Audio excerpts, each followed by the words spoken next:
Look how much we gained after everything we lost.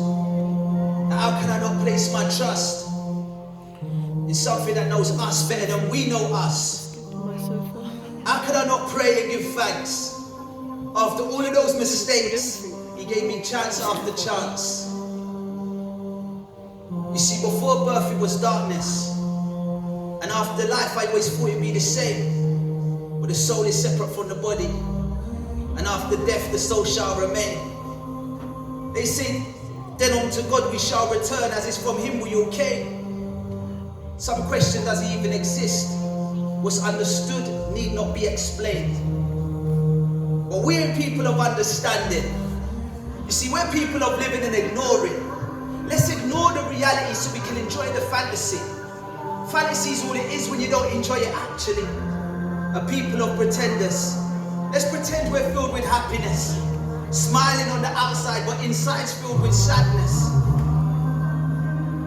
How can we find peace in the heart? How can you find peace in the heart if you don't have a connection with the one who created the heart?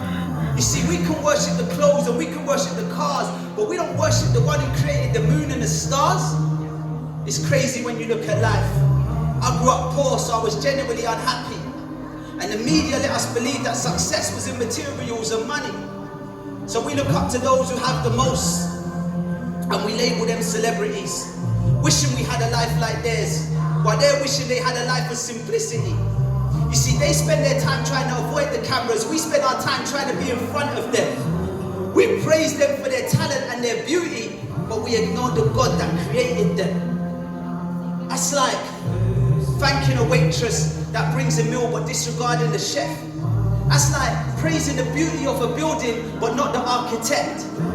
We're amazed by the brain of the designer of an aeroplane. What about the designer of a bird or a brain? The sad reality, we became a nation who doesn't worship the Creator, but we worship His creation. Have you ever been to the mountains?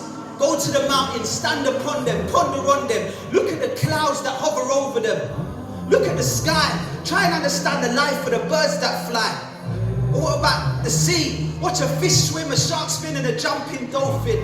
Listen to the roaring sounds of the jungle, elephants and lions. Anyone with intelligence could see these signs. Animals and mankind, heavens and earth. How could two people come together and bring about a child's birth? That's mad. Now what's that life worth? We just play, study and work. Without playing even satisfying. We're all depressed and unsatisfied. And this work ain't sufficient. Nobody's content with their current position. We're continuously searching for more and more and more. We don't even know what we're searching for. I made a study about what we study. It troubled me because honestly most of it was worthless. That's why we live our life without knowing our true purpose.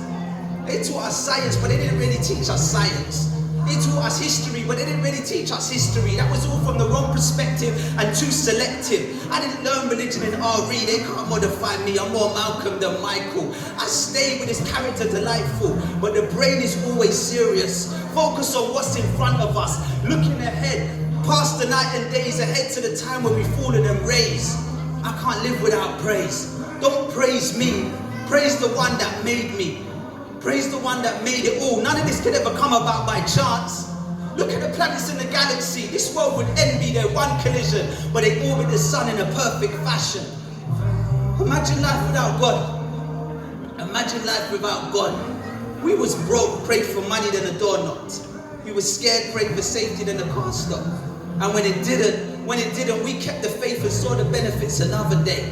We trust God's wisdom, so we accept His decisions. They question and they end up in deeper depression. Don't be like them. You are the company of your friend. And the truth is, we don't want to believe it. We're scared of what we don't know. We're comfortably lost and we don't want to ruin it.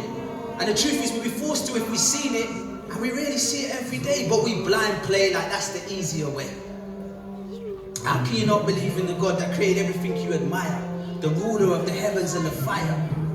You stay silent while the universe is expanding. Can't count the stars or fathom your surroundings. Or you make noise when your favorite player scores a goal. But what's that compared to the universe's black hole? We act like God's power is just a made-up story. Split the atom and you'll understand His glory. God is the greatest without any flaw, continuously opening mercy's door. Even if He gave us nothing, even if after everything He gave us nothing more, He's still worthy of worship through the good times and the hardship.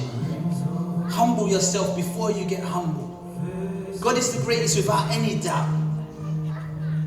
Don't act like we created ourselves inside and out. Everything comes from Him. Our wealth, this world, everything. We can't be blind. Look how we're designed. Our eyes, our hair, 4 fingers and a thumb, the heart, the liver, the lungs. God's plan is better than anyone's. But when turbulence hits a plane or a boat hits a wave, when life's at stake after everything they say, even a disbeliever starts to pray. True. How can we not believe in God? Don't look at what we could have. Look at everything we've got.